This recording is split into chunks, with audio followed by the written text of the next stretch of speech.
Hi అండి. వినాయక చవితి సెలబ్రేషన్స్‌లో third and fourth day వచ్చేసి మా అపార్ట్మెంట్‌లో కార్నివల్‌లా చేశామన్నమాట. అందరం ఎవరికి తోచిన విధంగా వాళ్ళు ఇలా స్టాల్స్ అయితే పెట్టేసుకున్నామండి. మేమైతే ఇలాగా ఫ్రూట్ కస్టర్డ్, ఇంకా cake pops, jewellery, popcorn sell చేశామన్నమాట. ఎవరైనా స్టాల్ పెట్టాలి ఇలా ఊరికే ఎప్పుడైనా అనుకుంటే కేక్ పాప్స్ అయితే బాగా సెల్ అవుతున్నాయండి. అలానే చాలామంది పానీపూరి, బేల్పూరి ఇలాగా స్నాక్ ఐటమ్స్ కూడా బాగా సెల్ అయినాయి అనమాట. సో ఎవరైనా సరదాగా ఊరికి ఎప్పుడైనా ఇలా పెట్టాలి అనుకున్నప్పుడు ఇలాంటివి బాగా ట్రై చేయొచ్చు. కానీ మీరు స్టవ్ అయితే అవైలబుల్లో ఉండాలండి. అవి వేడిగా అప్పటికప్పుడు చేసి ఇస్తేనే బాగుంటుంది. కాబట్టి బజ్జీ ఇలాంటివి ఎవరైనా ప్లాన్ చేసుకుంటే మాత్రం స్టవ్ ఉండాలి.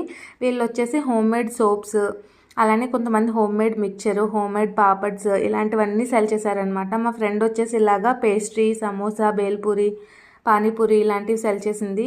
అలానే వీళ్ళు వచ్చేసి కాటన్ శారీస్ బాగా సెల్ చేశారనమాట అండి.